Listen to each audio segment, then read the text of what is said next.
ખરેખર આજનું જે આયોજન છે રથયાત્રાનું, આમ તો અષાઢી બીજના દિવસે જગન્નાથપુરીની અંદર અમદાવાદ, ભાવનગર, રાજકોટ, કોઈ પણ આપણું હિન્દુ ધર્મનું શહેર હોય એની અંદર ખરેખર જગન્નાથ ભગવાનની રથયાત્રાનું એક આયોજન એટલા માટે હોય છે કે હિન્દુ ધર્મની અંદર એક પ્રણાલિકા છે કે જે જગતના નાથ છે. નામ શું છે? જગતનાથ.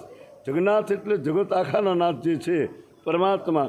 એ આજે જ્યારે શોભાયાત્રા નીકળી રહી છે ત્યારે કે જેમ ભગવાનને મળવા ભક્ત જતા હોય છે, પણ આ રથયાત્રાનો તો એક અલૌકિક એવો રિવાજ છે કે કૃષ્ણ ભગવાન, બળદેવજી ભાઈ અને સુભદ્રાબેનજી ત્રણેય નગર ચર્ચા જોવા અને મોસાળ જતા હોય છે.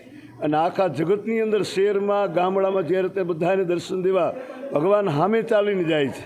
બીજો મુદ્દો કે ભગવાનના આપ જોતા જશો કે કૃષ્ણ ભગવાન, બળદેવ, સુભદ્રાજી જેના ચરણ અને હાથ નથી, એનો એક જ મુદ્દો છે કે ઉગ્રસેન રાજા જગન્નાથપુરીના હતા ત્યારે ખરેખર એને ઇન્દ્રપ્રસ્થ રાજાએ એને એમ કીધેલું કે ભાઈ ભગવાન પ્રસન્ન છે, કોઈ એક લાકડું આવે છે, એ લાકડું તમારા એક 10 બાય 10 રૂમ હોય ને એની અંદર રાખી વિશ્વકર્મા ભગવાનને બોલાવી અને ભગવાન કૃષ્ણ, બળદેવજી, સુભદ્રાજી મૂર્તિ ઘડો, પણ 6 મહિના સુધી એક ખોલવાની નથી.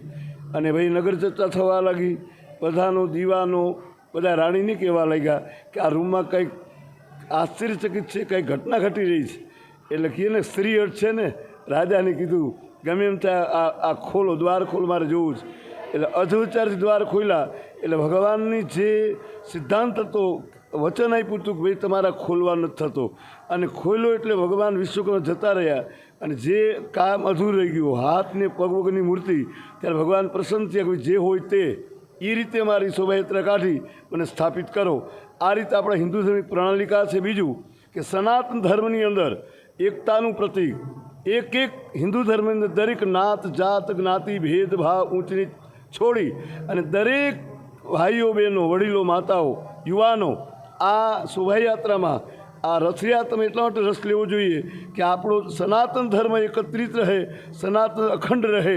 એટલા માટે આવી રથયાત્રાનું આયોજન કરવામાં આવતું હોય છે.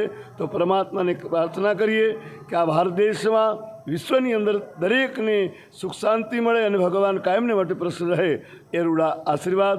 જય નકલંગ, જય સિયારામ, જય ગુરુદેવ. હું શ્રી નકલંગ જગ્યા બગસરાના મહંત શ્રી દામજી ભગતજી બોલી રહ્યો છું. જય નકલંગ, જય સિયારામ, જય જગન્નાથજી, જય જગન્નાથજીમાં.